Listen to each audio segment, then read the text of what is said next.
Welcome to the Salmon Runs YouTube. Enjoy the video. In this video, I will explain how to replay on Thinkorswim. First, navigate to the On-Demand tab within the platform. This powerful feature allows you to simulate historical market data, providing a valuable tool for practice. You can select any past trading day and time, effectively turning back the clock to test your strategies in a realistic environment without any financial risk.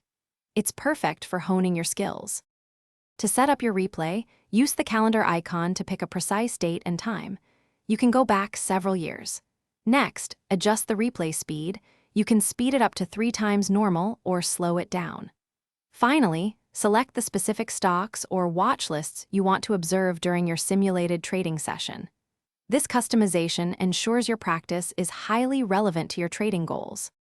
Once your replay is active, you can place simulated buy and sell orders just like you would in a live trading environment. Watch your virtual profit and loss update in real time as the market data unfolds. This allows you to see the immediate impact of your decisions. Pay close attention to how your orders are filled and how the market reacts to your simulated trades.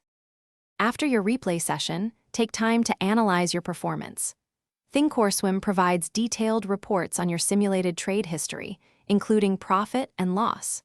Use this data to identify patterns, understand what worked well, and pinpoint areas for improvement. This critical review process helps you refine your trading strategies, making you a more confident and effective trader. Thanks for watching. Consider subscribing if we helped you.